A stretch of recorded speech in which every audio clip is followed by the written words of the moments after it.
அனைவருக்கும் வணக்கம். மாணவிகளுக்கு ஒரு அன்பான அறிவிப்பு. 204, 205 பாரதி புத்தகத்தில் எழுத்தாளர் சரிதா ஜோ அவர்களின் புத்தகங்களுக்கு 213, 214 புக்ஸ் ஃபார் சில்ட்ரன் மற்றும் அரங்கு எண் 13 ஈரோடு படைப்பாளர் அரங்கத்திலும்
புடை சூழ வருகை தந்து ஆதவனையே தன்னிலை மறக்கச் செய்து அழகிய மஞ்சள் நிற வெளிச்சத்தை இனிய சாரலோடு பொழியும் இந்த அருமையான பொழுதில் வேளாளர் மகளிர் கல்லூரி, அரசு உதவி பெறும் பிரிவு தமிழ்துறை, சுயநிதி பிரிவு தமிழ்துறையின் வெளிச்சங்கள் இலக்கிய அமைப்பு, உயிர்மை தமிழ் மன்றம் மற்றும் தமிழ்நாடு சிறார் எழுத்தாளர்கள் கலைஞர்கள் சங்கம் இணைந்து நடத்தும் ஆலா பதிப்பகம் தொடக்க விழா மற்றும் நூல்கள் வெளியீட்டு விழாவிற்கு வருகை புரிந்திருக்கும் உங்கள் அனைவரையும் வருக வருக என இருதரம் கூப்பி அன்புடன் வரவேற்கிறோம்.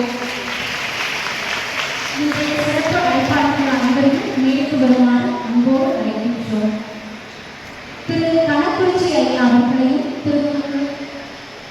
திருநாவுக்கரசு ஐயா அவர்களையும், திருமதி இளங்கோ அவர்களையும் மேற்கு வருமாறு அன்போடு அழைக்கின்றோம். திருமிகு மா ஸ்ரீரா அம்மா அவர்களையும், பூஜிதா அம்மா அவர்களையும், சுதா அசோக் அவர்களையும், தர்ஷன் அவர்களையும் மேற்கு வருமாறு அன்போடு அழைக்கின்றோம்.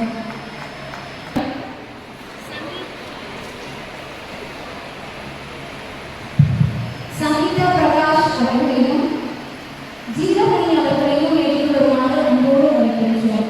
மற்றும் எழுத்தாளர் சரிதா ஜோ அவர்களின் குடும்ப உறுப்பினர்கள் அனைவரையும் மேற்கு வருமாறு அன்போடு அழைக்கின்றோம்.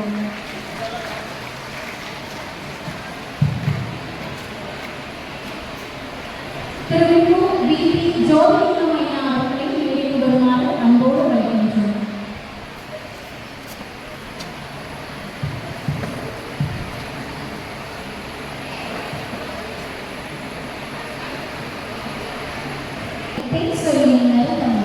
நாடு நடனமாடு நச்சமொழி நாட்டை கொண்டு ஒற்றும் என் தமிழ் ஆறுயிரை உன்னை வணங்கி நிதத்தின் முதலாவதா தமிழ்தாய் வாழ்த்து பாட வருவாரு என் கல்லூரி மாணவி பிரதிபா அவர்களை அன்போடு அழைக்கின்றனர்.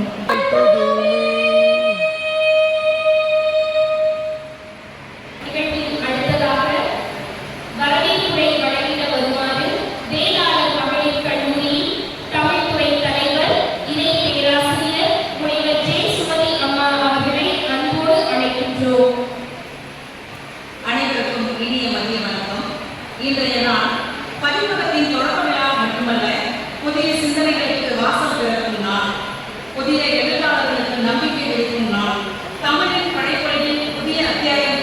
பொன்னான தருணமும் ஆகும். இத்தருணத்தில் வேளாளர் மகளிர் கல்லூரி, தமிழ்துறை, வெளிச்சங்கள் இலக்கிய அமைப்பு, உயிர்மை தமிழ் மன்றம் மற்றும் தமிழ்நாடு சிறார் எழுத்தாளர்கள் கலைஞர்கள் சங்கம் ஆகியவை இணைந்து நடத்தும் ஆவண பதிப்பகம் தொடக்க விழா மற்றும் நூல்கள் வெளியீட்டு விழாவுக்கு வருகை தந்துள்ள அனைத்து அறிஞர் பெருமக்களையும், படைப்பாளிகளையும், எழுத்தாளர்களையும், பேராசிரியர் பெருமக்களையும், மாணவியரையும் அன்போடும் மகிழ்ச்சியோடும் வருக வருக என்று வரவேற்கின்றோம்.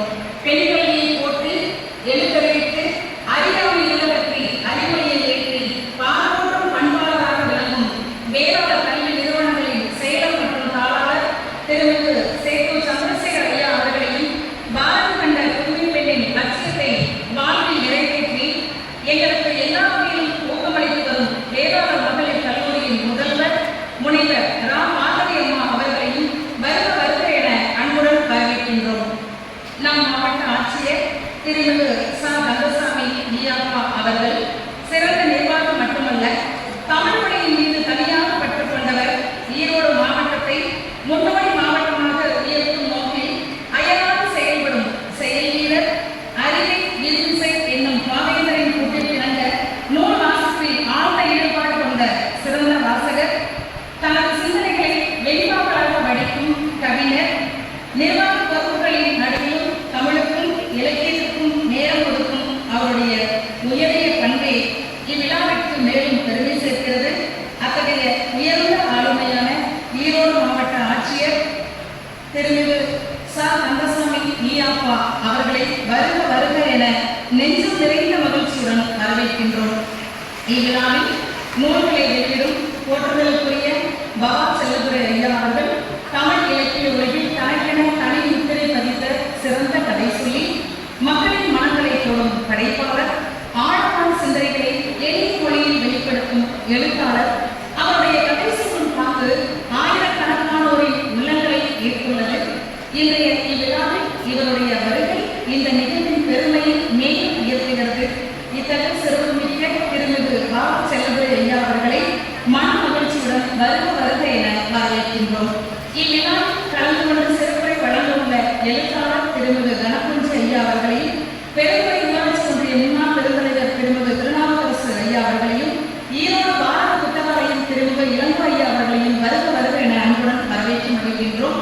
எழுத்தாளர் திருமதி சரிராஜு அவர்களின் நூலை பெற்றுக்கொள்ளும் ஈரோடு நவீன நூலகத்தின் நூலகர் திருமிகு மா. ஸ்ரீராமா அவர்களையும், மொழிபெயர்ப்பாளர் திருமிகு பூஜிதா அவர்களையும், பிரைட் ஸ்டார் நிர்வாக இயக்குனர் திருமிகு சுதா அசோக் அவர்களையும், திருமிகு தர்சன் ஜேயோ அவர்களையும் வருக வருக என வரவேற்று மகிழ்கின்றோம்.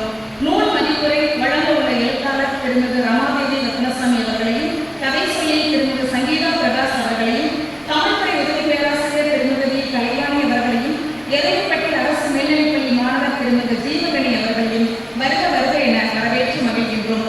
நல்ல படைப்புகளை உலகிற்கு அறிமுகப்படுத்தும் உன்னத நோக்கில் தொடங்கப்பட உள்ள ஆழ பதிப்பகத்தை தொடங்கி வைத்துள்ள சிறப்பு அழைப்பாளர்களான திருமிகு கே. சி. சின்னசாமி அவர்களையும், திருமிகு கண்ணம்மாள் அவர்களையும், திருமிகு ஏ. சி. சாமிநாதன் அவர்களையும், திருமிகு பூமணி அவர்களையும் வருக வருக என மன மகிழ்வுடன் வரவேற்கின்றோம். ஏற்படை வழங்கவுள்ள இன்றைய விழாவின் நாயகியாக விளங்கக்கூடிய நூலின் படைப்பாளர், எழுத்தாளர் மற்றும் கதை சொல்லி திருமதி சரிராஜு அவர்களையும் வருக வருக என அன்போடு வரவேற்று மகிழ்கின்றோம். இவ்விழாவிற்கு நன்றியுரை வழங்க உள்ள ஈரோடு திருமிகு வி. பி. ஜோதிலிங்கம் ஐயா அவர்களையும் வருக வருக என வரவேற்று மகிழ்கின்றோம். தங்களின் வாழ்த்துறையாலும் சிறப்புரையாலும் இந்நிகழ்ச்சியை சிறப்பிக்க வருகை தந்துள்ள அனைத்து சிறப்பு விருந்தினர்கள், பேராசிரியர்கள், இலக்கிய ஆளுமைகள், படைப்பாளர்கள், ஊடக நண்பர்கள் மற்றும் தமிழ் மாணவர்கள் அனைவரையும் மீண்டும் ஒருமுறை அன்போடு வரவேற்று மகிழ்கின்றேன். நன்றி, வணக்கம். வரவேற்புரை வழங்கிய அம்மா அவர்களுக்கு மனம் நிறைந்த நன்றிகளை தெரிவித்துக் கொள்கிறோம். தலைமையுரை ஆற்றிட வருமாறு வேளாளர் கல்வி நிறுவனங்களின் செயலர் உயர் திரு சேத்து சந்திரசேகர் ஐயா அவர்களை அன்போடு அழைக்கின்றோம். இன்று நமது வேளாளர் மகளிர் கல்லூரியிலே சீர சிறப்புமாக நடைபெற்றுக் கொண்டிருக்கின்ற ஆளார் பதிப்பகம் தொடக்க விழாவும் சரிதாசனுடைய நூல்கள் வெளியீட்டு விழாவும் நடைபெற்ற இனிய நிகழ்ச்சிக்கு சிறப்பு விருந்தினராக வந்து சிறப்பித்துக் கொண்டிருக்கின்ற நமது மாவட்ட ஆட்சித்தலைவர் அன்பிற்கு வாக்குடைய திருமதி கந்தசாமி ஐஏஎஸ் அவர்களே மற்றும் இந்த நிகழ்ச்சியிலே சிறப்பு விருந்தினராக கலந்து கொண்டிருக்கின்ற பாபா செல்லத்துறை அவர்களே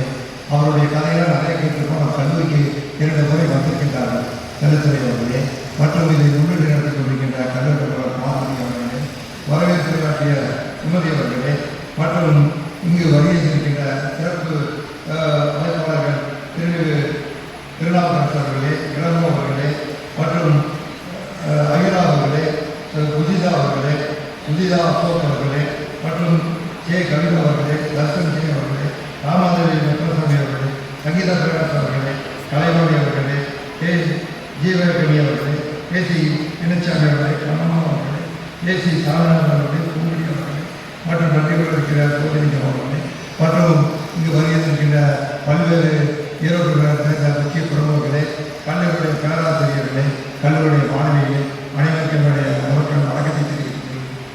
குறிப்பாக ஒவ்வொருவருக்கும் ஒரு திறமை இருக்கும். அப்படிப்பட்ட திறமைப்படுத்துவது தான் சைதாஜ் அவர்கள்.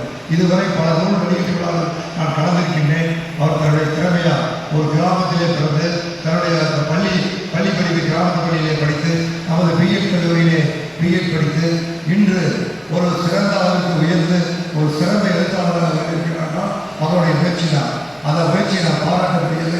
அவர் சிந்தனை என்பது பல்வேறு அளவிலே சிந்திக்கக்கூடிய சமுதாயத்தை பற்றி, எதிர்கால அரசியலை பற்றி, எதிர்கால மக்களுடைய வாழ்க்கையை பற்றியெல்லாம் சிந்தித்து கவிதைகளிலே எழுத்துக்கடையிலே எழுதி கொண்டிருக்கின்றார். அவர்களை இந்த நேரத்திலே மனதார பாராட்ட கடமைப்பட்டிருக்கின்றேன். இந்த விழாவிலே நமது மாவட்ட ஆட்சித்தலைவர் பங்குடைய வேண்டாம். இந்த விழாவுடைய நோக்கத்தை நான் தெரிந்து கொள்ள வேண்டும். அவர் வந்து பல்வேறு பணிகள் கிடைக்கின்றனர். அந்த பல்வேறு பணிகளை கிடைக்க கூட சைதாஜுடைய அந்த நிகழ்ச்சியை கலந்து கொள்ள வேண்டும்.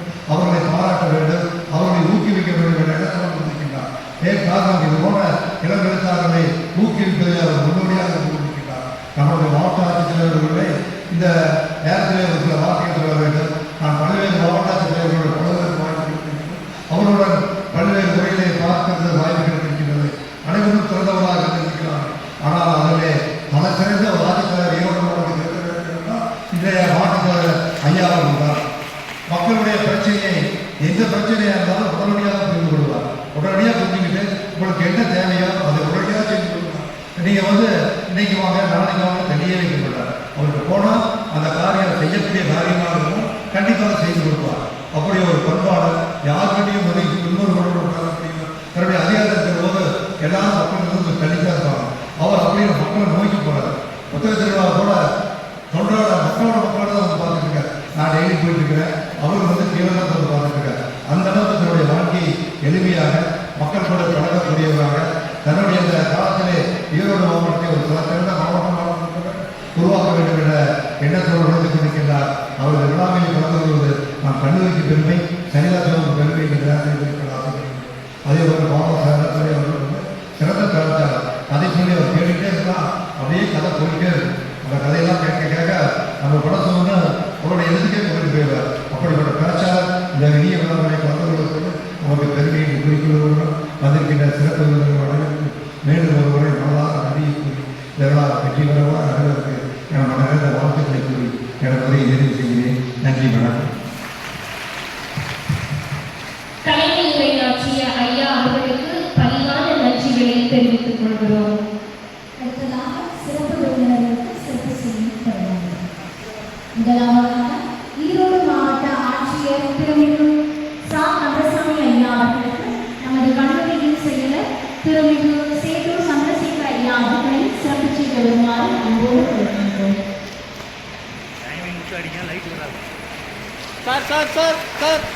அடுத்ததாக திரைக்கலைஞர், கதை சொல்லி எழுத்தாளர் திருமிகு பவா செல்லத்துறை ஐயா அவர்களுக்கு நமது கல்லூரியின் செயலர் ஐயா அவர்களை சிறப்பு செய்ய வருமாறு அன்போடு அழைக்கின்றோம். இதழின் இதழாசிரியர், எழுத்தாளர் திருமிகு கணக்குறிச்சி ஐயா அவர்களுக்கு சிறப்பு செய்ய வருமாறு நம் கல்லூரியின் முதல்வர் அம்மா அவர்களை அன்போடு கேட்டுக்கொள்கிறோம். யார் முந்திக்கிறீங்களோ ஃபஸ்ட் அடிச்சுக்கோங்க. 3 அடிக்குது. வெயிட் பண்ண சொல்லியிருக்கலாம். பெருந்துறை ஊராட்சி ஒன்றியத்தின் முன்னாள் பெருந்தலைவர் திருமிகு திருநாவுக்கரசு ஐயா அவர்களுக்கு சான்றோர் பெருமக்களை சிறப்பு செய்ய வருமாறு அன்போடு அழைக்கின்றோம்.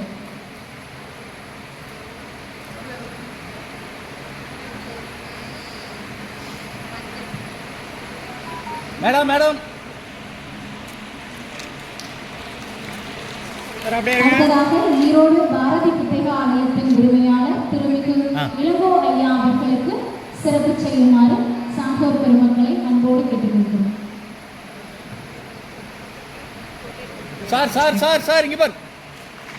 அடுத்ததாக ஈரோடு நவீன நூலகத்தின் நூலகர் திருமிகு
ஈரோடை சேர்ந்த திருமிகு தர்ஷன் ஐயா அவர்களுக்கு பபா செல்லதுரை ஐயா அவர்களை சிறப்பு செய்ய வருமாறு அன்போடு அழைக்கின்றோம்.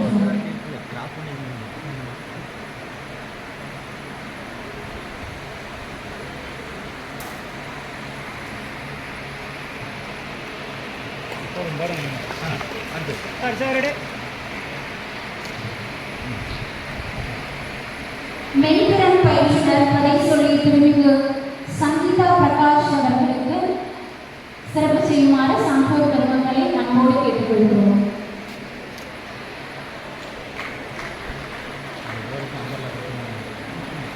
தேனி ஸ்கைமா கல்வி குழுமத்தின் நிர்வாக இயக்குனர், எழுத்தாளர், ஆசிரியர் திருமிகு ரமாதேவி ரத்னசாமி அவர்களுக்கு தற்போது சிறப்பு செய்யப்படுகிறது. சான்றோர் பெருமக்களை சிறப்பு செய்யுமாறு அன்போடு கேட்டுக்கொள்கிறோம். இங்க பாருங்க சார், அப்படியே இருங்க. நாமக்கல் எருமைப்பட்டி அரசு மேல்நிலைப் பள்ளியின் மாணவர் திருமிகு ஜீவகனி அவர்களுக்கு சான்றோர் பெருமக்களை சிறப்பு செய்யுமாறு அன்போடு கேட்டுக்கொள்கிறோம். அடுத்ததாக ஈரோடு வேளாண் மக்களின் கல்லூரி தமிழ்துறையின் உதவி பேராசிரியர் திருமிகு வி கலைவாணி அம்மா அவர்களுக்கு சிறப்பு செய்யுமாறு சான்றோர் பெருமக்களை அன்போடு கேட்டுக்கொள்கிறோம்.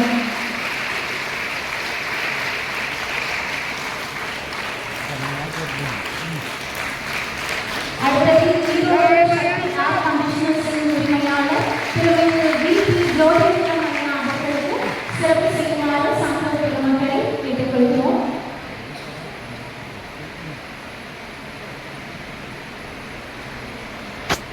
சார் சார், அப்படியே பாருங்க.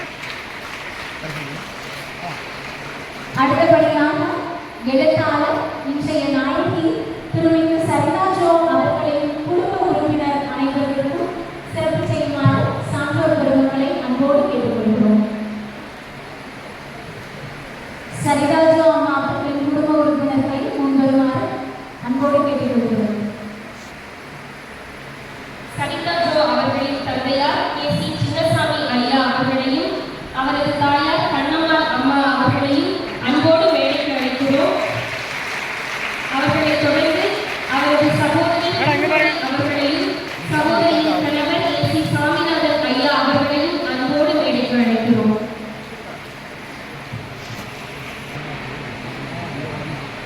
சார், அப்படியே பாருங்க. சார் சார், பாருங்க. இங்க பாரு, இங்க பாரு.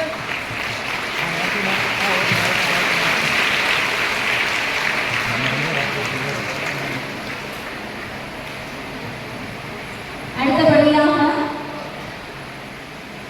நாமக்கல் எருமைப்பட்டி அரசு மேல்நிலைப் பள்ளியின் சார்பாக அம்மா இங்க பாருங்க.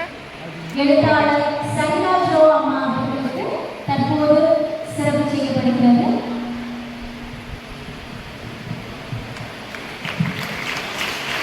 சார், அப்படியே நேரம் வந்துடுங்க. சார் சார், இந்த பக்கம் திரும்புங்க சார். சார் திரும்புங்க. தம்பி கொஞ்சம் இந்த பக்கம் வந்து, இந்த பக்கம் வந்துருங்க சார். மறைப்பாரு இந்த பக்கம், இப்படி இப்படி இப்படி இந்த பக்கம், இங்க இங்க தம்பி, இங்க இங்க வா, இங்க வா. தம்பி உயரமா இருக்கிற, இங்க வா. சார், அப்படியே பாருங்களா. Sir, ready ready ready. Sir, அப்படியே இருங்க. செய்த சான்றோர் பெருமக்களுக்கும் சிறப்பினை ஏற்றுக்கொண்ட சிறப்பு விருந்தினர்களுக்கும் எங்கள் அன்பார்ந்த நன்றியை தெரிவித்துக் கொள்கிறோம். புத்தகங்கள் என்பது வெறும் தாழும் மையம் மட்டுமல்ல, அதற்குள் எழுதியவரின் ஆன்மா இருக்கிறது. அந்த ஆன்மாவை அடையாளம் காண நாம் கண்டுபிடித்த முத்துதான் ஆலா. இதோ ஆலா பதிப்பகத்தை திறந்து வைப்பதற்காக வருகிறார்கள் திருமிகு கே.சி. சின்னசாமி ஐயா அவர்களும் திருமிகு கண்ணம்மாள் அம்மா அவர்களும், ஸ்ரீ அருள்முருகன் லாரி டிரான்ஸ்போர்ட் திரு ஏ.சி. சாமிநாதன் ஐயா அவர்களும் மற்றும் திருமிகு பூங்குடி அம்மா அவர்களும். மேலும் மேடையில் வீற்றிருக்கும் சான்றோர் பெருமக்களையும் ஆலா பதிப்பகத்தை தொடங்கி வைக்க வருமாறு அன்போடு வேண்டுகிறோம்.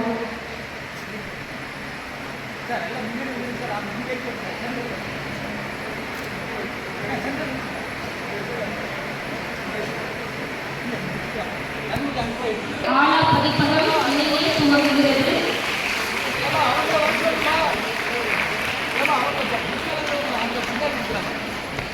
நீங்க முன்னாடி வாங்க.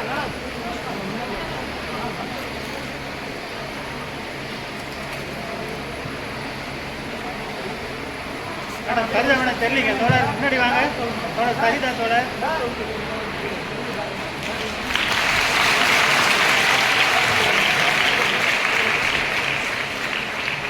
அப்படியே நில்லுங்க. அப்படியே நில்லுங்க. அப்படியே நில்லுங்க. அப்படியே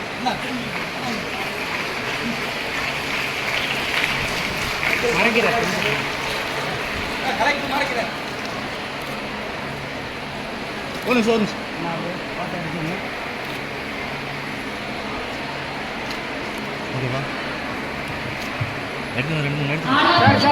தொடங்கி வைத்த சான்றோர் பெருமக்களுக்கு மனமார்ந்த நன்றிகளை தெரிவித்துக் கொள்கிறோம்.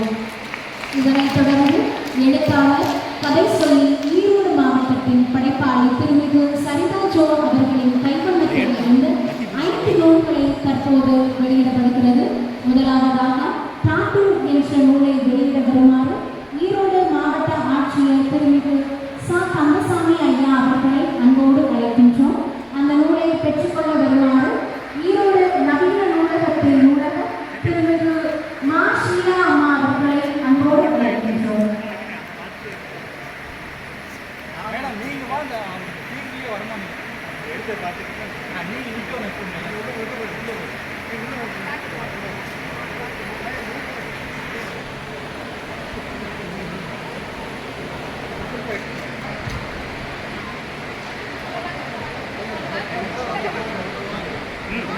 அனைவரின் கரங்களுக்கும் நடுவே வெளியிடப்படுகிறது.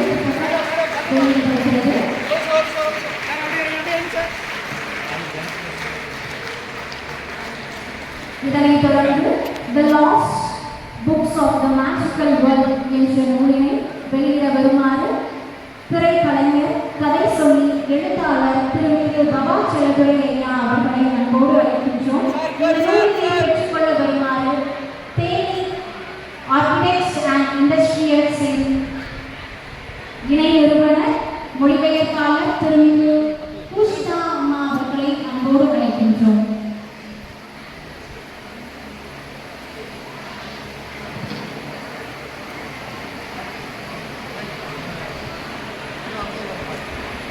நீங்க பாருங்க சார். அப்படியே பாருங்க. அடுத்ததாக அடையின் பணிமனை பயணம் என்ற நூலினை வெளியிட வருமாறு புதுமலர் இதழின் இதழாசிரியர் எழுத்தாளர் திருமிகு கணக்குறிச்சி அவர்களை அன்போடு அழைக்கின்றோம். இந்த நூலினை பெற்றுக்கொள்ள வருமாறு ஈரோடு பிரைட் ஸ்பார்க் அகாடமியின் நிர்வாக இயக்குனர் திருமிகு சுதா அசோக் அவர்களை அன்போடு அழைக்கின்றோம். பாருமா சார். அப்படியே இருங்க சார். அப்படியே இருங்க.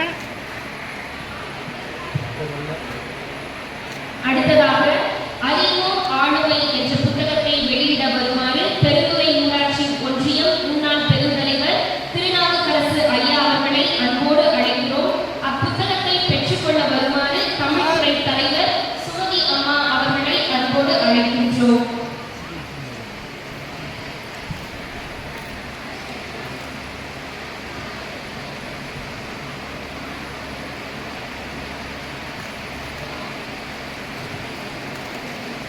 மேடம் மேடம் அப்படியே இருங்க. மேடம் அப்படியே இருங்க. அப்படியே இருங்க. ஒரே செகண்ட். ஓகே. அடுத்ததாக ஆகிருதியின் 2ஆம் பதிப்பு புத்தகத்தை வெளியிட வருமாறு திருமிகு இளங்கோ பாரதி புத்தகாலயத்தின் உரிமையாளர் ஐயா அவர்களை அன்போடு அழைக்கின்றோம். அப்புத்தகத்தை பெற்றுக்கொள்ள வருமாறு தர்ஷனை அன்போடு அழைக்கின்றோம். அப்புத்தகத்தை வெளியிட வருமாறு கணக்குறிச்சி ஐயா அவர்களையும் அன்போடு அழைக்கின்றோம்.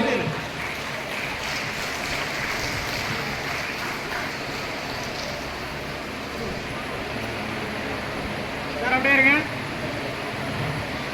இங்க பாருங்க சார். அப்படியே பார்த்துருங்க.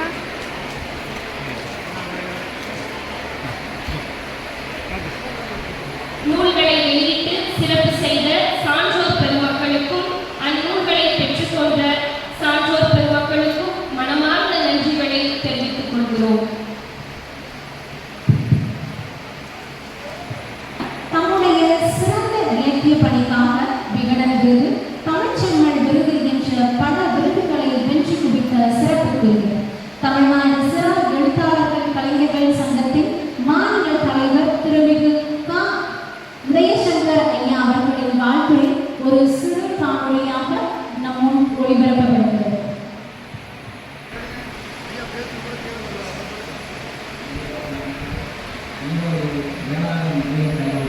தமிழ்நாடு சிலா எழுத்தாளர் கலைஞர்கள் சங்கமும் இணைந்து நடத்துகிற ஆலா பதிப்பக தொடக்க விழாவிற்கும் நூல்கள் வெளியீட்டு விழாவிற்கும் வந்திருக்கக்கூடிய அத்துணை ஆளுமைகளுக்கும் தோழமைகளுக்கும் மாணவர் சங்கங்களுக்கும் என்னுடைய நெஞ்சார்ந்த நன்றியையும் வாழ்த்துக்களையும் வணக்கங்களையும் தெரிவித்துக் கொள்கிறேன்.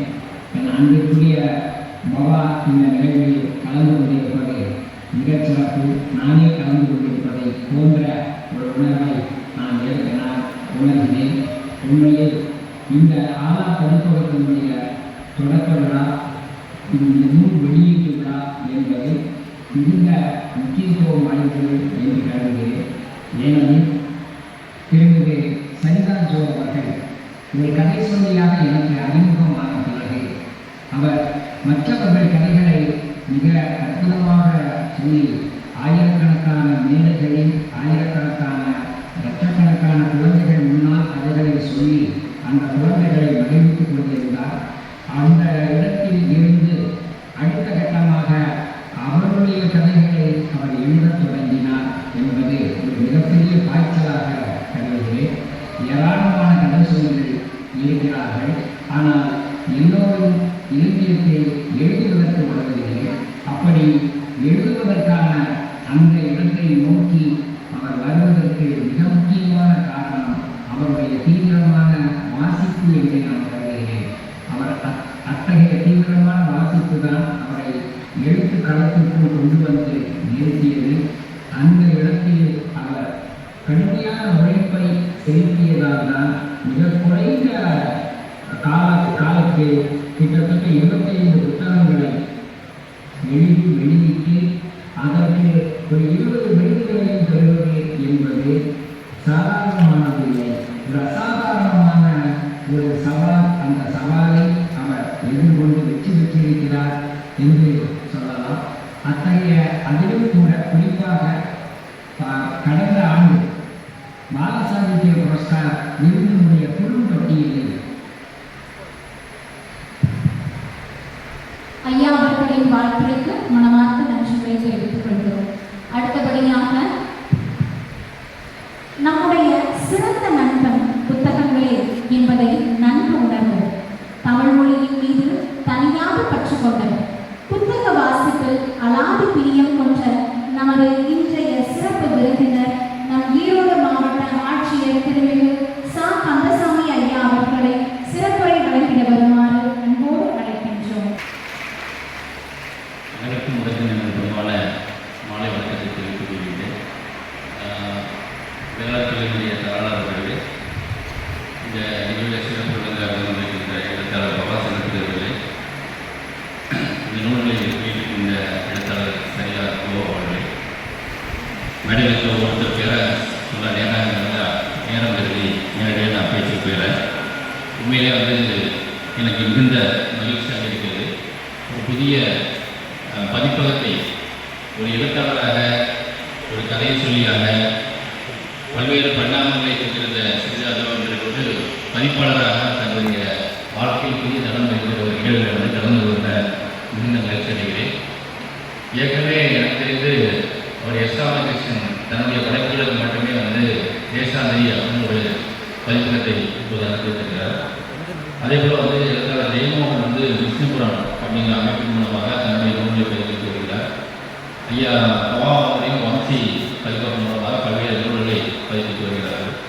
இப்போ எழுத்தாளர்களாகவே பதிப்பாளராக இருக்கிறதும் அப்படிங்கிறத நிறைய சிறப்புகள் இருக்குது. என்ன அப்படின்னா, இந்த புத்தகமுடைய வடிவமைப்பு மற்றும் இதெல்லாம் பார்த்தீங்கன்னா இது போன்று தேர்ந்த ஆட்கள் பண்ணும்பொழுது தான் அந்த புத்தகத்தினுடைய தரம் மிகுந்த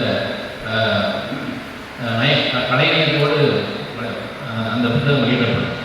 நீங்கள் ஆயிரக்கணக்கான புத்தகங்களை பார்க்கலாம். ஆனால் சில நிறுவனத்தினுடைய வெளியிட பார்த்தோம்னாலே அது நமக்கு அதனுடைய தரம் தெரியும்.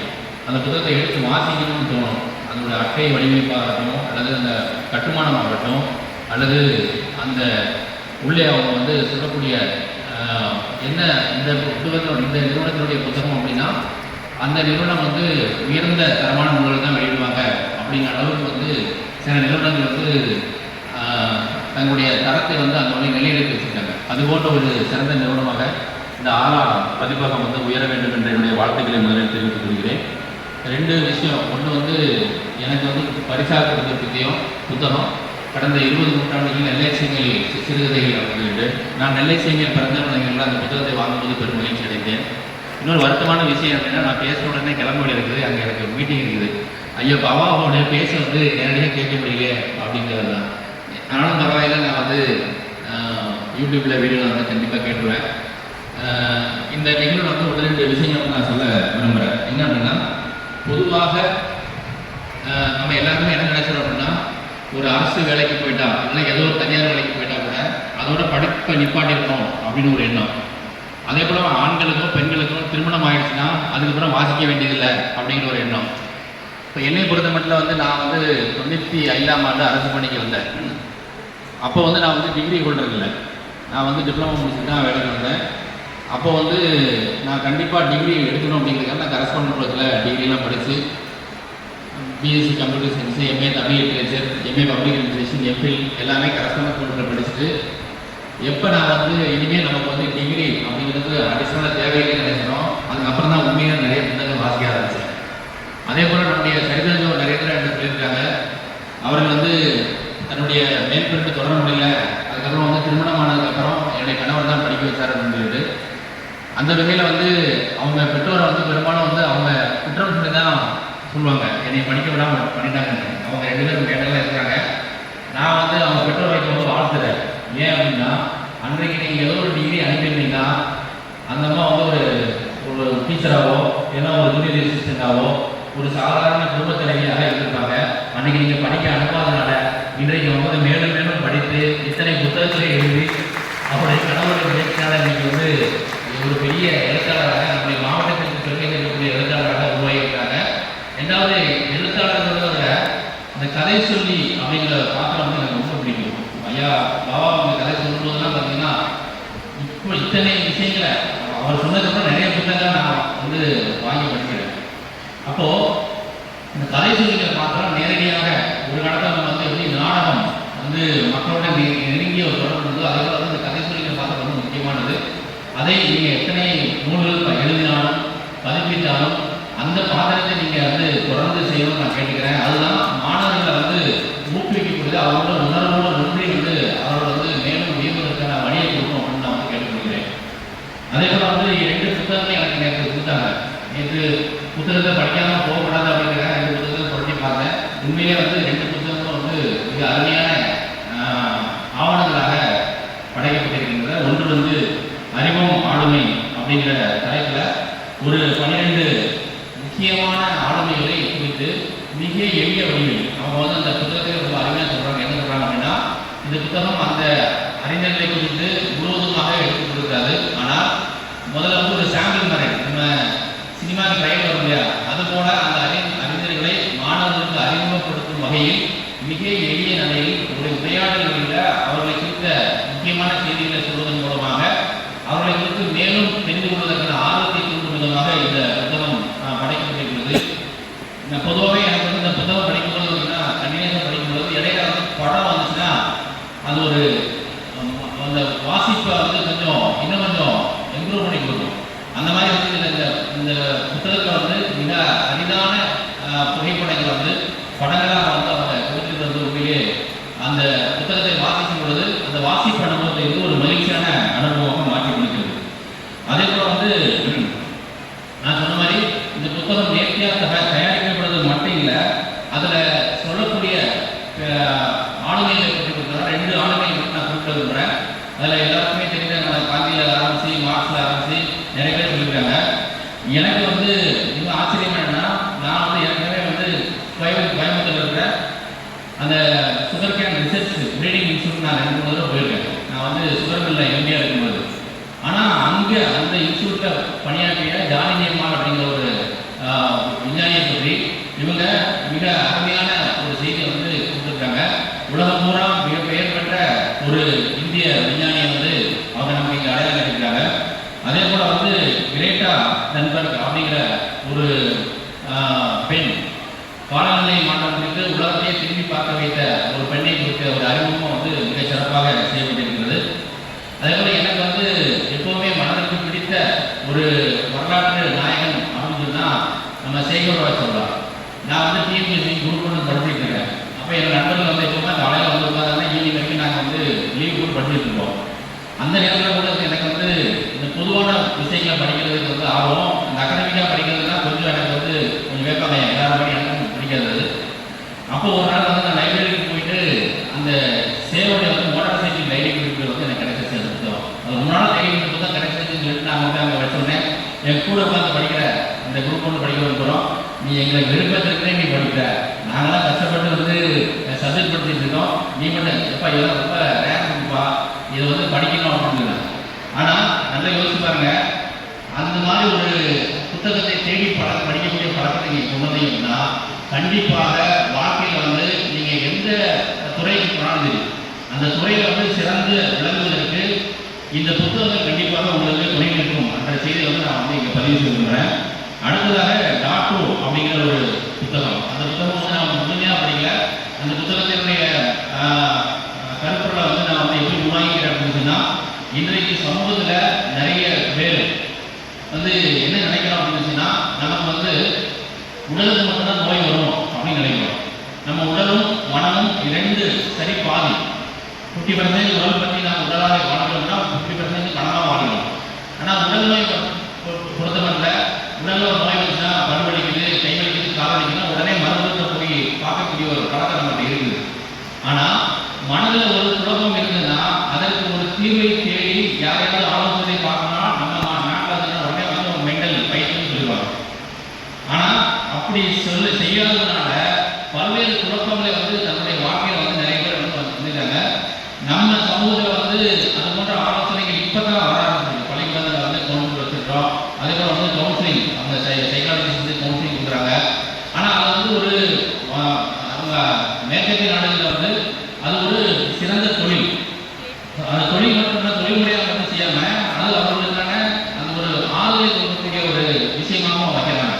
இன்னும் சொல்லப்போனால் நம்ம அந்த நாடுகளில் வரக்கூடிய சின்ன காப்பீடுலாம் இருக்கு இல்லையா, அதில் வந்து அந்த மாணவர்கள் அங்குள்ள மாணவர்கள் வந்து அவங்களே வந்து ஒரு போர்டு போட்டுட்டு இங்கே கவுன்சிலிங் கொடுக்குறோம், இது வந்து ஒரு பெயிண்டிங் வாங்குறோம் அப்படிங்கிற மாதிரி விளையாடும்போது கூட அந்த கவுன்சிலிங் வந்து அந்த மாணவர்களுக்கு தெரிஞ்சிருக்கிறது. இங்கே மேற்கத்திய நாடுகள், நம்ம நாட்டில் வந்து அப்படி ஒரு பழக்கமே நமக்கு இல்லை. அப்போ அதனால் என்ன அப்படின்னா, ஒரு மனதில் ஒரு சின்ன குழப்பம், ஒரு சின்ன நாட்டு இருந்தால் அந்த நாட்டை வந்து யாரோ ஒரு நாட்டை பேசுவதன் மூலமாக தங்களை ஆதரவு தெரியாமல் அதை மேலும் மேலும் வளர்த்துக்கிட்டு மேலும் மேலும் குழப்பத்தில் போகிறோம். அப்போ அதற்கான தீர்வை வந்து இந்த புத்தகம் வந்து உடல் இந்த ஆலோசனை பெறுகிறது. அதன் மூலமாக தன்னுடைய பல்வேறு பிரச்சனைகள், மனநலம் சார்ந்த பிரச்சனைகள் வந்து வெளிவருவதை குறித்து மிக சிறப்பாக பதிவு செய்யப்பட்டிருக்கிறது. அது மட்டும் இல்லாமல் இன்னொரு முக்கியமான சிறப்பு என்ன அப்படின்னு சொன்னால், இன்றைக்கு எல்லாருமே பொது வழியில் பேச தயங்குற ஒரு விஷயம் வந்து போக்சோ. போக்சோ அப்படின்னா இளம் வயதில் இருக்கிற ஆணோ பெண்ணோ குழந்தைகளுக்கு ஏற்படைய பாலியல் தூண்ட சீண்டல்களை வந்து அது வந்து இன்றைக்கு மிக கடுமையான சட்டம் இருந்தாலும் கூட இன்றைக்கு வந்து நம்முடைய மாவட்டத்திலே வந்து ஒரு 600 வழக்குகள் இருக்குது. நீங்கள் நினைச்சு பாருங்கள், ஒரு மாவட்டத்தில் 600 வழக்குன்னா மாநிலங்களும் இது இந்தியாவில் எத்தனை வழக்குகள், எத்தனை லட்சம் வழக்குகள் இருக்குன்னு.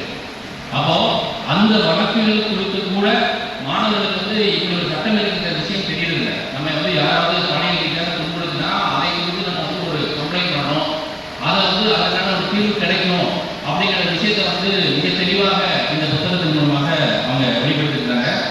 அதே போல் வந்து மிக முக்கியமான விஷயம் என்ன அப்படின்னா, பொதுவாகவே மனிதனுக்கு வாழ்க்கையில் ரொம்ப கஷ்டமான விஷயம் என்னன்னா, தன்னுடைய சூழ்நிலைகளை வந்து மற்றவங்களை வந்து புரிய வைத்து அதில் வந்து வெளிப்படுவதற்கான ஒரு வழியை தேடுறது.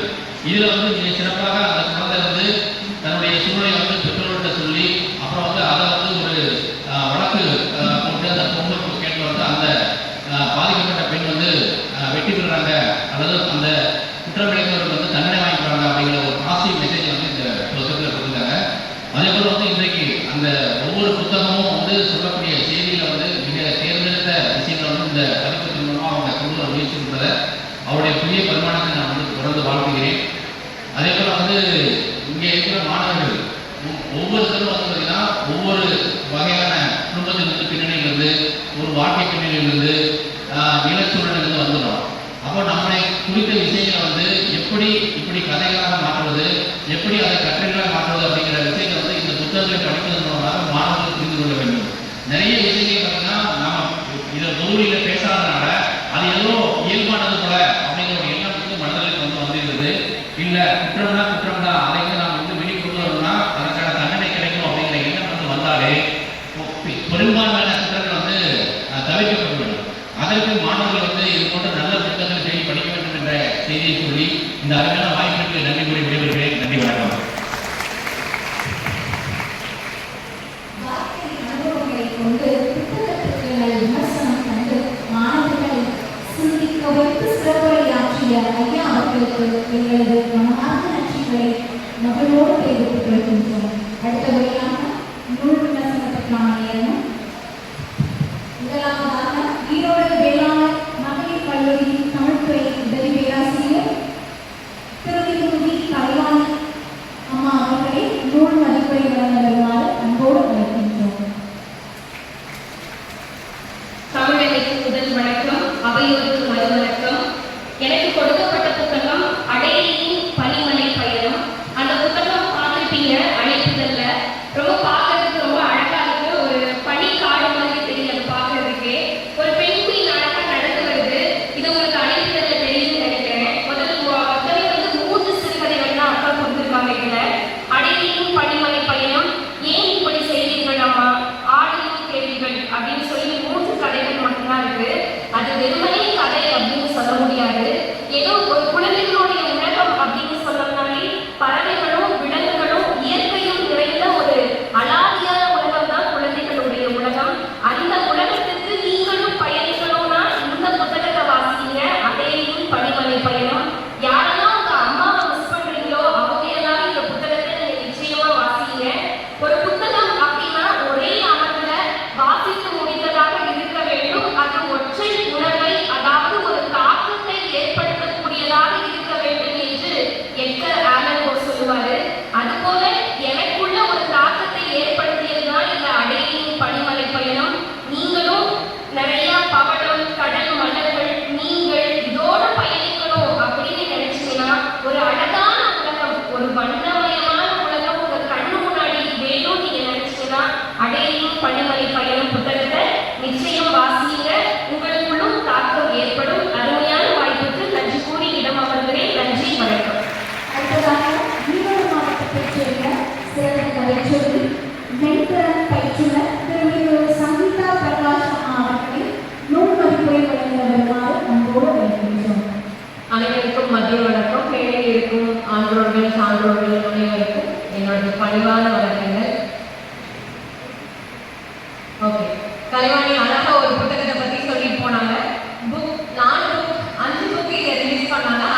வாய்ப்புக்கு நன்றி.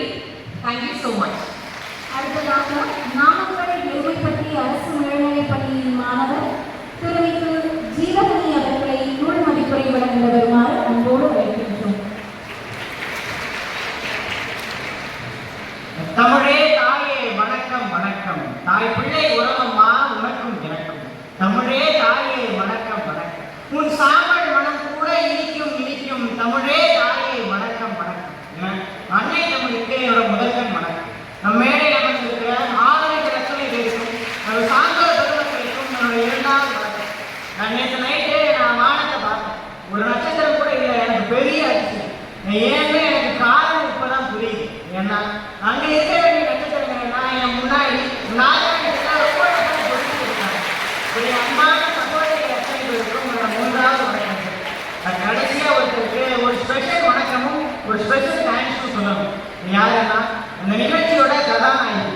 ஒரு கதை சொல்லியா தன்னோட பயணத்தை தொடங்கி இன்னைக்கு சிறா எழுத்தாளர்கள்ல மிகச்சிறந்த எழுத்தாளராக கொடிகட்டி பறந்துட்டு இருக்காங்க நம்ம சரிதா ஜோகர்.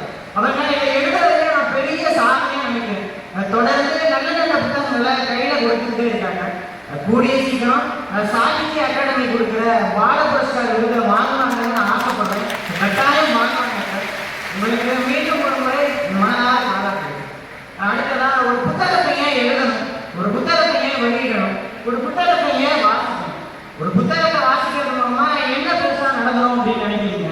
ஒரு புத்தகத்தை வாசிக்கிறதுனால ஒருத்தரோட மனித வாழ்க்கையில ஏற்படுற விஷயங்களை என் கருத்துக்கள் என்ன இருக்கோ என்னோட அனுபவங்களை உங்ககிட்ட சொல்லணும்னு நான் வந்திருக்கேன். நான் எருமைப்பட்டிங்கிற ஒரு சின்ன ஊர்ல இருக்க ஒரு அரசு பள்ளியில தான் படிக்கிறேன். நான் 9வது படிக்கும் போது நான் புத்தகங்கள் வாசிக்க தொடங்குறேன். அங்கதான் என்னோட ஜேர்னி ஸ்டார்ட் ஆகுது. அங்கதான் என்னோட பயணம் தொடங்குது. நான் ஒரு 30-40 புத்தகங்கள் வாசிக்கிறேன். புத்தகங்கள் வாசிக்கிறது மூலமா என்ன பலனும் அப்படின்னா, புத்தகங்கள் வாசிக்கிறது மூலமா என்ன பயன் அப்படின்னு கேள்வி கேட்கிறவங்களுக்குலாம் என்னோட பதில் இதுவாக தான் இருக்கு.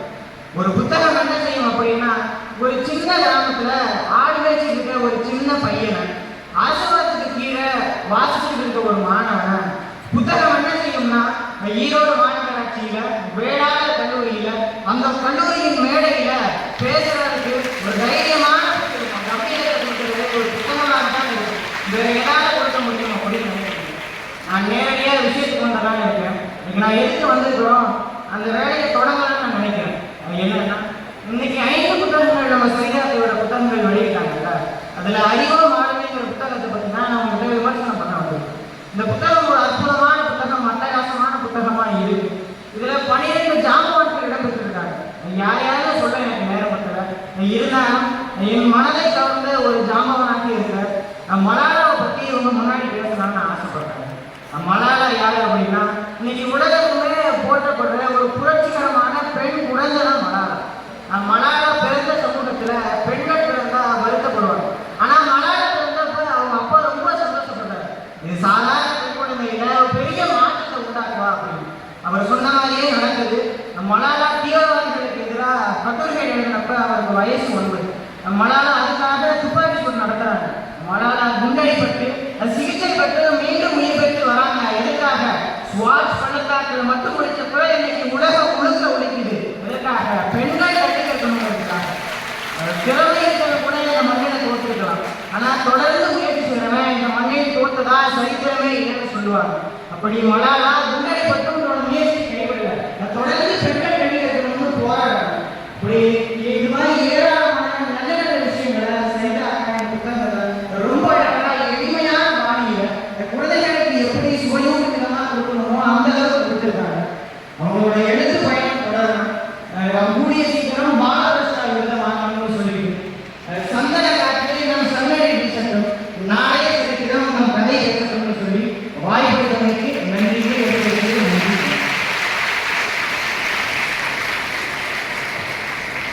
நன்றி ஜீவகணி. இன்று வெளியிட்ட 5 புத்தகங்களும் கலையரங்கத்தின் முன் விற்பனையில் வைக்கப்பட்டுள்ளது. இந்த 5 புத்தகங்களுக்கும் 30% கழிவு வழங்கப்படும். ஈரோடு புத்தக திருவிழாவில் அரங்கில் 204-205 பாரதி புத்தகாலயத்தில் கல்வி அடையாள அட்டையை காண்பித்து எழுத்தாளர் சரிதா ஜோ அவர்களின் புத்தகங்களுக்கு மட்டும் 30% கழிவு பெற்றுக் கொள்ளலாம். அரங்கில் 213-214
முடிச்சா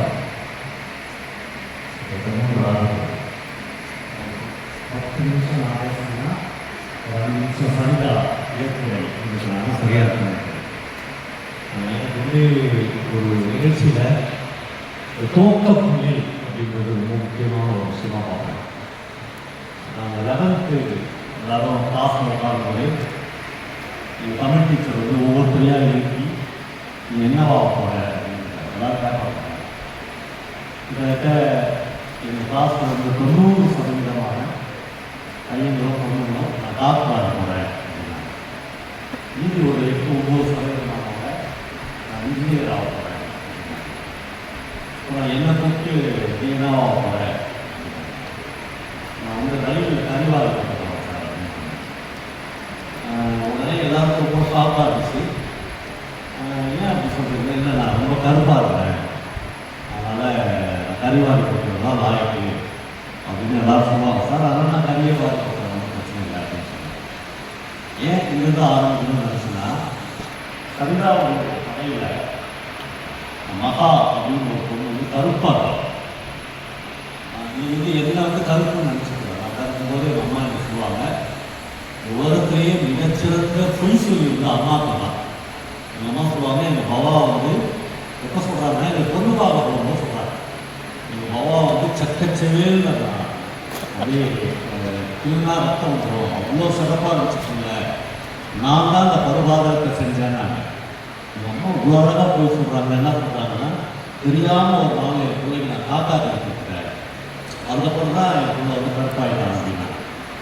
அம்மாவின் பொய்கள் அப்படின்னு ஞானக்கூட்டர் வந்து ஒரு பிரமாதமான கதை எழுதுகிறார். அதை வச்சு ஒரு பிரமாதமான கவிதை எழுதுகிறார். அந்த கவிதையில் இந்த அம்மா வந்து என்னென்னலாம் போய் சொல்லுவாங்க. ஒரு முறை கருத்துக்காக வாங்கி உண்மை என்றாய் என்று அந்த கவிதை ஆரம்பிக்கும். எல்லார் வீட்லையும் நம்ம வந்து கவுட்டு வாங்கணும் அப்படின்னு சொல்லுவாங்க. இந்த மாதிரியான நயமான விஷயங்கள்லாம் வாழ்க்கையை உயிர், அதுதான் லிட்ரேச்சருடைய ஒரு முக்கியமான இடம். நான் வந்தோடனே கலெக்டர் என்கிட்ட சொன்னாங்க, சார் நீங்கள் சொல்லி நான் வந்து திருடன் மணியம் இல்லை அப்படின்னு ஒரு புக்கு படித்தேன், அந்த புக்கை வந்து என் சேம்பர்லேயே வச்சுருக்கேன். என்னுடைய ஸ்டாஃப்லாம் அதிர்ச்சி ஆகிட்டாங்க. சார் என்ன சார் திருடரை பற்றி புத்தகம் வச்சுக்கிறீங்கன்னு கேட்டாங்க. ஏன்னா அவங்க வந்து கலெக்டர்னா, முதல்வர்னா, மந்திரிகள்னா நல்ல ஒழுக்கங்களை சொல்கிற புத்தகத்தை படிக்கணும் அப்படின்றது நம்முடைய மனசில் ஏற்கனவே தீர்மானிக்கப்பட்ட ஒன்று. ஆனால் அந்த திருடன் மணியம் இல்லை அப்படின்ற அந்த புத்தகத்துக்கு வந்து இந்தியாவில் மிக உயரிய விருது என்று சொல்லக்கூடிய சாகித்ய அகாடமி விருது வந்து அந்த புத்தகத்துடைய தமிழ் மொழிபெயர்ப்புக்காக கிடைச்சிச்சு. என்னன்னா, வாழ்க்கை வந்து நம்ம நினைக்கிற மாதிரி ஒழுக்கங்களால் மட்டும் கட்டமைக்கப்பட்டது இல்லை. இவ்வளோ ஒழுக்கங்களை கல்லூரியிலும் கல்வி நிறுவனங்களும் போதித்த பின்பு கூட இந்த உலகம் ஒழுக்கங்களால் கட்டமைக்கப்பட்டிருப்பதில்லை. இலக்கியம் மட்டும்தான் திரும்ப திரும்ப உண்மையை சொல்லுது, நம் வாழ்க்கையை சொல்லுது. நம்முடைய வாழ்ந்த வாழ்க்கையை இலக்கியம் மட்டும்தான் திரும்ப திரும்ப சொல்லுது. சரிதா ஜோ வந்து இவ்வளோ நாள் பொறுத்து எழுத ஆரம்பிச்சுட்டாங்க அப்படின்றதே ரொம்ப பெரிய விஷயம். ஏன்னா நம்மள பல பேர் எவ்வளவு முயன்றாலும் கூட இன்னைக்கு கலெக்டர் பேசினாரு, நான் பேசினேன், மேடம்லாம் பேசினாங்கன்னே இன்னைக்கு சாயங்காலம் போய் ஒரு புத்தகத்தை எடுத்து அப்படியே பிரித்து படிச்சிட முடியும். படிப்பதற்கான, வாசிப்பதற்கான ஒரு மிகப்பெரிய மனநிலை கிடைக்கும். இந்த மனநிலை நமக்கு வர்றதுக்கே ரொம்ப வருடங்கள் ஆகும். திடீர்னு ஒரு பாடப்புத்தகங்களுக்கு ஒரு நிர்பந்தம், ஒரு பாடப்புத்தகங்களை படிப்பதற்கு முன்னாடி இதை படித்தாதான் நம்ம பாஸ் ஆக முடியும், இதை படித்தாதான் நம்ம வேலைக்கு போக முடியும், இதை படித்தாதான் நம்ம நீட் எழுத முடியும், இதை படித்தாதான் நம்ம டாக்டர் ஆக முடியும், இப்படி சில நிர்பந்தங்கள் இருக்கு. ஆனால் இலக்கிய புத்தகங்களுக்கு அப்படி எந்த நிர்பந்தமும் கிடையாது. அது முழுக்க முழுக்க நம்முடைய வாழ்க்கையை பிரதிபலிப்பாக பார்த்து கொள்வதற்காக வாசிக்க வேண்டிய ஒரு முக்கியமான விஷயமாக நான் கருதுகிறேன். சர்தாஜோனுடைய இந்த புத்தகத்தை முழுக்க நான் படிச்சுட்டேன். ஆபுதி என்ற புத்தகம் அது முழுக்க முழுக்க என்னுடைய நண்பர் அப்புகிட்ட சொல்லிவிட்டேன். என்னன்னா, மழை பெஞ்சிச்சுன்னா ஒரு ஓலை கொட்டா மேலேயோ அல்லது தகர கொட்டா மேலேயோ சோடு மழை பெஞ்சுன்னா டபடபடபட பெரிய சத்தம் வருங்க, அந்த மாதிரியான ஒரு சவுண்டு வந்து இந்த புத்தகத்தில் இருக்குது.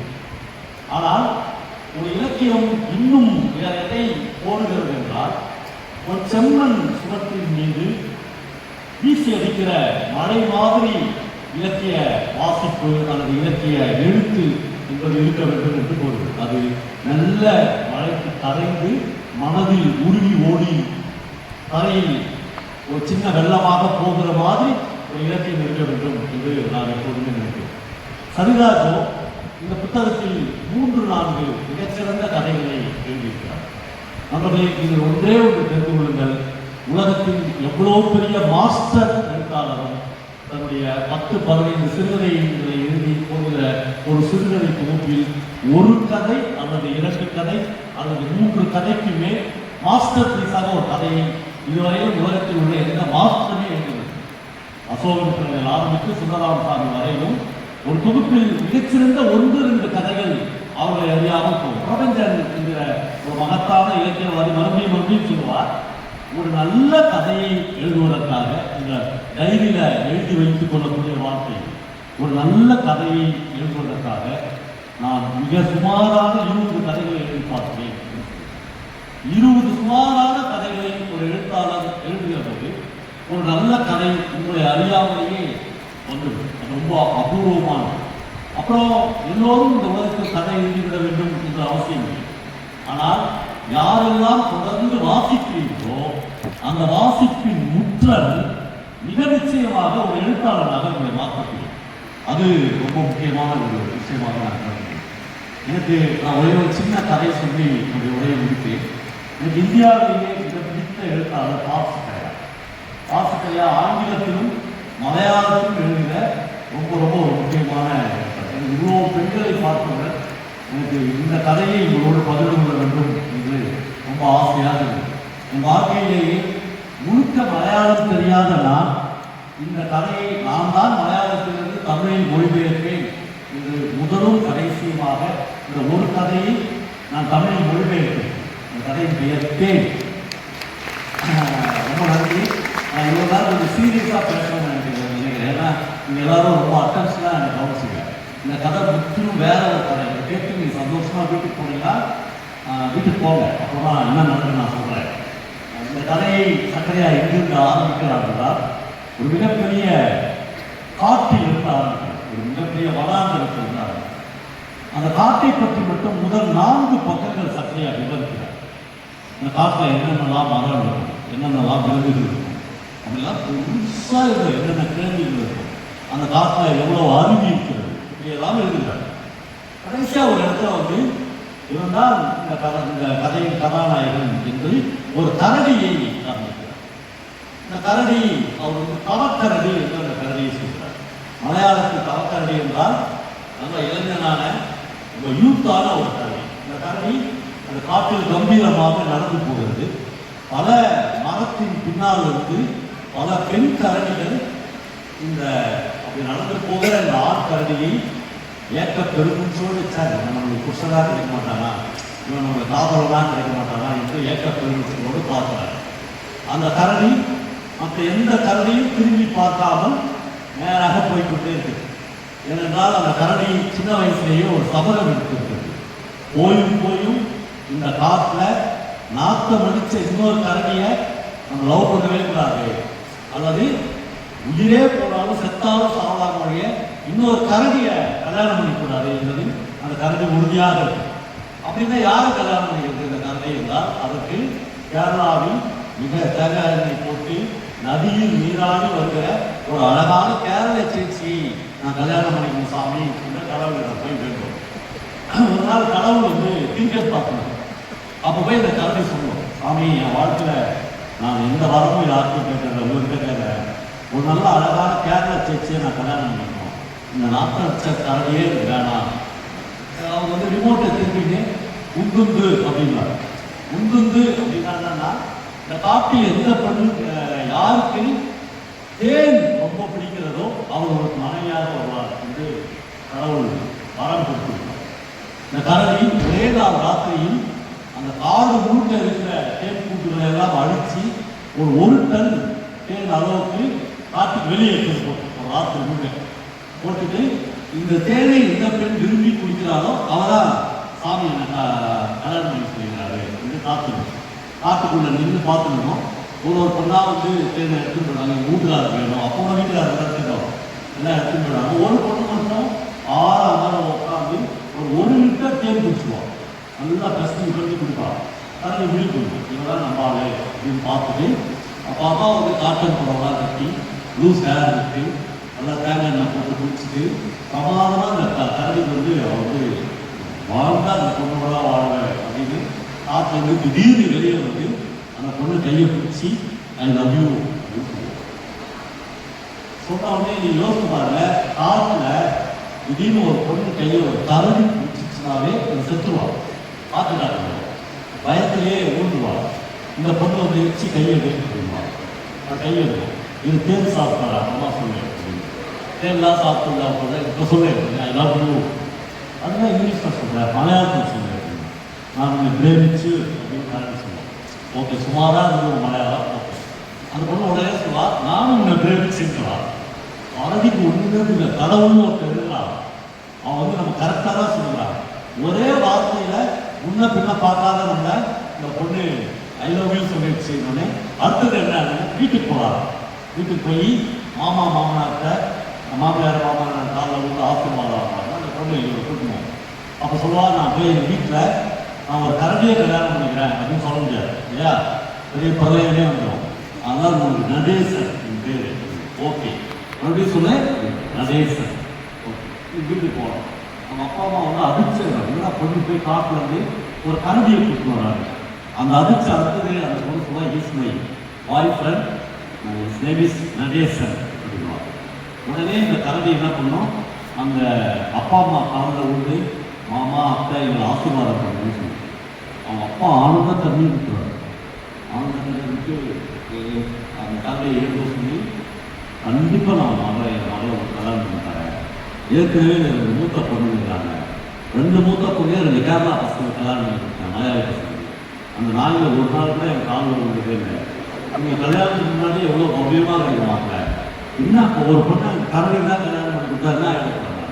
அவங்க கல்யாணம் பண்ணி கொடுத்தீங்கன்னா பெருசாக வாரி கொடுத்தீங்க, நீங்கள் கல்யாணம் பண்ணிக்கல அப்படின்னு சொன்னாங்க. அந்த அம்மா வந்து அதிர்ச்சி வந்து மீளவே மாட்டாங்க. அவங்க சொல்லுவாங்க கல்யாணம் பண்ணிக்கங்க, ஆனால் இங்கே இருக்க முடியாது, இது வந்து ஒரு குடியிருக்கு பகுதி. ஐயோ இந்த ஒரு பொண்ணு வந்து கரடியோட சுற்றுறாருன்னா நான் எப்படி வாழ முடியும், அதெல்லாம் எல்லாரும் அந்த பொண்ணு சொல்லுவாள். ரொம்ப பிரமாணமான பொண்ணு சொல்லுவா, அம்மா நீங்கள் வந்து தப்பாக நினச்சிங்க, உயிரே போனாலும் கல்யாணம் பண்ணின்னு நான் இங்கே வாழ மாட்டேன். இதுனா ஆக்சுவலாக ஒரு சின்ன அப்பார்ட்மெண்ட்டு. எங்கள் வீட்டில் வந்து 5000 ஏக்கர் காடு, 5000 ஏக்கர் லேண்ட் ஆகுது, மிகப்பெரிய பண்ணையம். அந்த கார்த்திகே அவர் தான் ராஜா. அவர் கூட நான் எங்கள் மாமியார் வீட்டுக்கு போயிடுறேன்.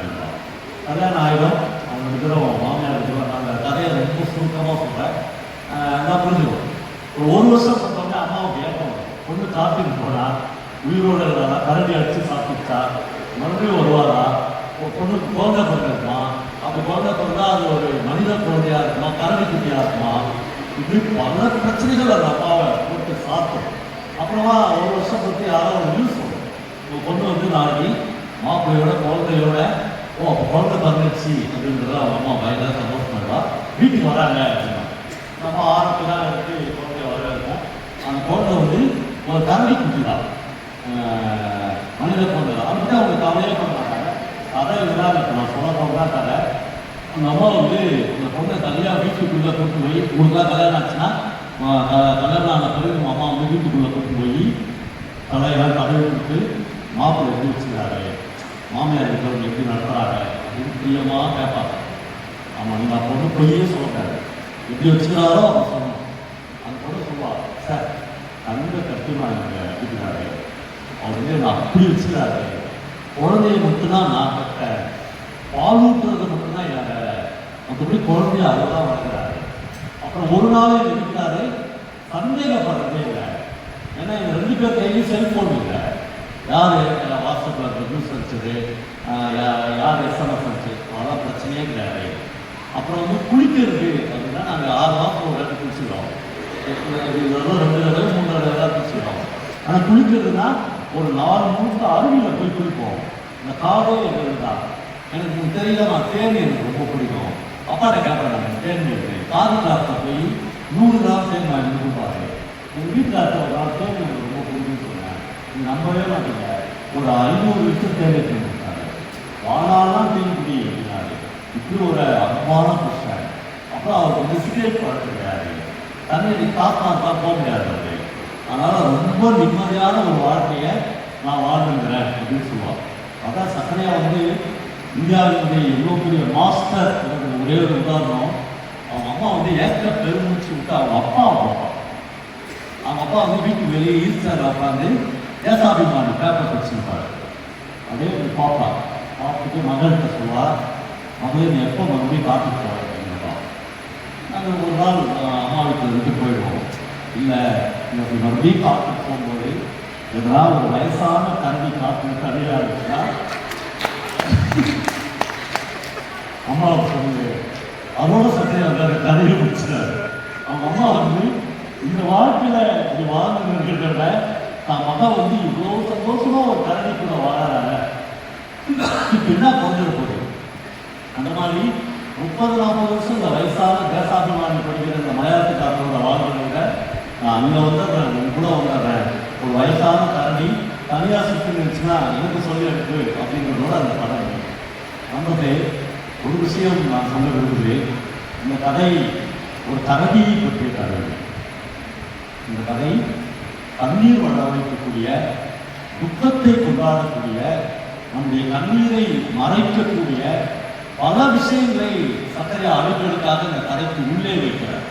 ஆனால் இந்த கதையை நேரடியாக கேட்கிற நாம் கைத்தட்டி சந்தோஷமாக சிரித்துக் கொண்டிருக்கிறோம். ஒரு கதை என்பது, ஒரு சிறுகதை என்பது உங்களுடைய மௌனத்தையும் கண்ணீரையும் கோரக்கூடியது. அதுதான் நான் சரதாஜோட சொன்னேன். நீங்கள் அடுத்த கதை எழுதுகிற போது இன்னும் இன்னும் உங்களுடைய எழுத்தை மௌனமாக்கணும். அப்புறம் இந்த உலகத்தில் உள்ள எல்லா விஷயத்தையும் நீங்கள் ஒரு கதையை சொல்லிவிடக்கூடாது. வாசகனுக்காக அன்டோல்டு ஏரியாவாக பல விஷயங்களை ஒரு கதையில் நீங்கள் நாங்கள் என்னுடைய வாழ்க்கையை ஃபில்அப் பண்ணிக் கொள்வதற்கு, நிரப்பிக் கொள்வதற்கு வசதியாக பல வெற்றிடங்களை உருவாக்கணும். தமிழில் மிகப்பெரிய மாஸ்டர்ஸ் எல்லாரும் ஆசாரா ஒரு வரிக்கும் இன்னொரு வரிக்கும் நடுவே இசையை நிறைவு வைப்பார். மியூசிக் அவருடைய கதைகளில் இருக்கும். அந்த மியூசிக்கினுடைய இடத்தில் நாம் நம்முடைய சொற்களை போட்டு எடுத்துக் கொள்ளலாம். அவ்வளோ மகத்தான தமிழ் கதைகள் இந்த உலகம். நான் இன்னைக்கு முழுக்க கிட்டத்தட்ட சரியாக வந்து என்கிட்ட ஒரு இன்டர்வியூவில் மாற்றின ஸ்டூடெண்ட் மாதிரி நான் வழியில் எடுக்க காரணம் பல கேள்விகளை கேட்கும். தமிழில் எந்த மாஸ்டர்ஸ்லாம் படிச்சிருக்கீங்க, எந்தெந்த நாவல்கள் படிச்சிருக்கீங்க, எந்தெந்த வயசில் படிச்சிருக்கீங்க, எந்தெந்த சிறுகதைகளை படித்திருக்கிறீர்கள். நீங்கள் இவ்வளவும் படித்து முடித்தால்தான் எழுதுகிற தைரியம் வரும். அதை எடுத்து எழுதினோம், ஒரு பிரிண்ட் பண்ணினோம், அது புத்தகமாக்கணும் என்கிற தைரியங்கள் காலத்தின் மிகப்பெரிய வெளியில் அது எத்தனையோ லட்சக்கணக்கான புத்தகங்கள் வந்த சோடு தெரியாமல் எங்கேயோ போய்விடும். அப்படின்னு இன்றைக்கும் நான் கோபாலாவை பற்றி பேசுகிறோம், இன்றைக்கும் அழகிசாமியை பற்றி பேசுகிறோம், இன்றைக்கும் ராஜநாராயணனை பற்றி பேசுகிறோம், இன்றைக்கும் பூர்வீகத்தை பற்றி பேசுகிறோம் என்றால் அவர்கள் தங்கள் எழுத்துக்களை தங்கள் வாழ்க்கையிலிருந்து செதுக்கி இருக்கிறார்கள். அந்த செதுக்கிறது தான் நம்ம மிகப்பெரிய உயரத்துக்கு கொண்டு போவோம். நம்முடைய முடிப்பதற்கு முன்னால் நான் வந்து சொல்கிறேன், இந்த நீட் எழுதுவது, இன்ஜினியர் ஆகிறது, ஏதாவது ஒரு டீச்சர் ஆகிறது, இதெல்லாம் இந்த வாழ்க்கையில் மிக மிக சாதாரணமான ஒன்றுதான். மிக அசாதாரணமான ஒன்றுதான் இந்த வாழ்க்கையில் எழுத்தாளராவது, கலைஞராவது, ஓவியராவது, சிற்பியாவது. ஏனென்றால் நான் சின்ன உதாரணத்தை சொல்கிறேன். இந்த உலகத்தில் எந்த பிடிஎஸ்ஐ பற்றியும், எந்த பெரிய பேராசிரியரை பற்றியும், எந்த பெரிய தமிழ்துறை தலைவர்களை பற்றியும் வரலாற்றின் ஒரு ஓரத்தில் கூட ஒரு மையளவுக்கு கூட அவர்களுக்கு தான் இந்த உலகத்தில் இடங்கள் கிடைக்கிறது.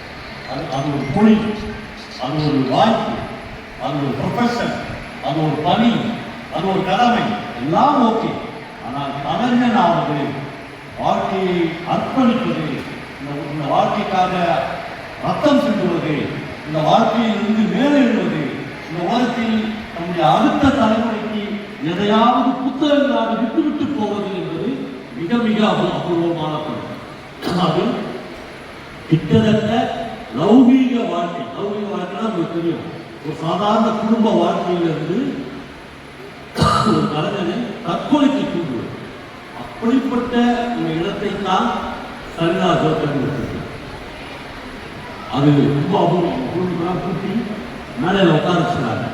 அவங்களுக்கு இந்த நிகழ்ச்சியில் தன்னுடைய மக்கள், தன்னுடைய மனைவி, தன்னுடைய மருமகள் இவ்வளோ உயரத்தில் இருக்கிறார்கள் என்று இருக்கும். இன்னைக்கு சாயங்காலம் வீட்டுக்கு போனவொடனே வீட்டில் வேற ஒரு பரிணாமம்.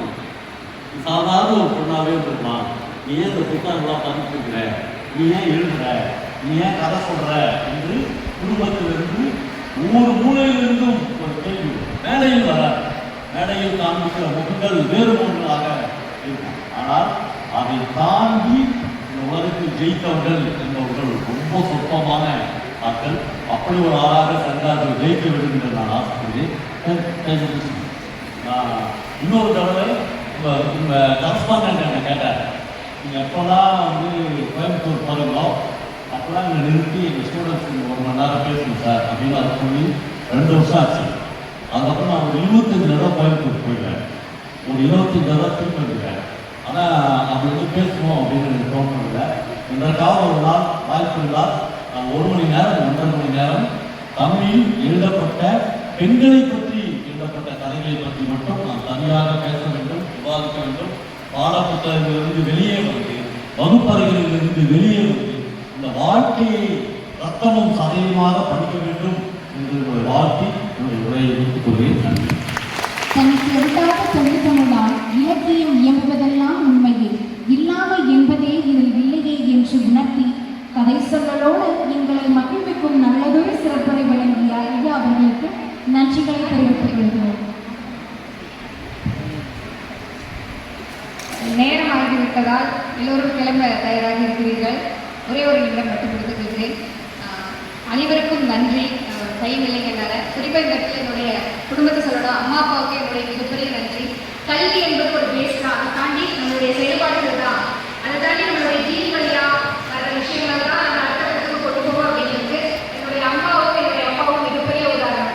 அவர்கள் கொடுத்த அந்த உழைப்பும் அவர்கள் கொடுத்த பல வேலைகள் தான் இன்றைக்கு நான் இங்கே நிகழ்கிறது. ஒரு பகுத்தறிவாளியாக அப்பாவும் பெரும் உழைப்பாளியாக என்னுடைய அம்மாவும் தான் இதற்கு மிக முக்கிய காரணம் என்பதை மேடையை பெருமையோடு சொல்லிக்கொண்டு மற்ற அனைவருக்கும் நன்றி கூறி விடைபெறுகிறேன். நன்றி. அடுத்தபடியாக நன்றி கூறி வழங்க வருமாறு ஈரோடு சக்தி ஏர் கண்டிஷனர்ஸ் நிறுவனம் இந்நிகழ்ச்சி சிறப்பாக அமைந்திட உதவி செய்த அத்துணை வல்லுநர்களுக்கும் மனமார்ந்த நன்றியை தெரிவித்துக் கொள்கிறோம். நிகழ்ச்சியை நிறைவாக நடத்துகிறோம்.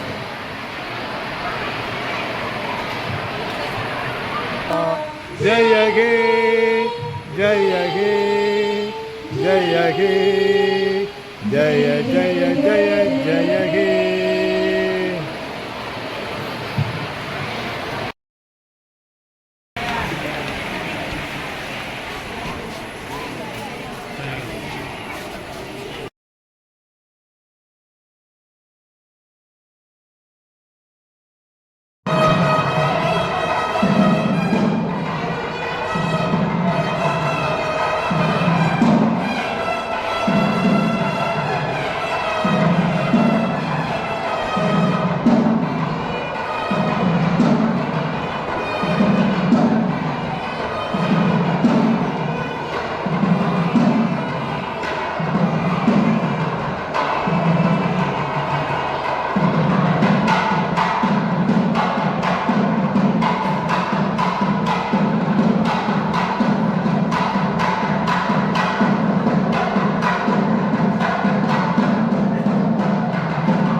like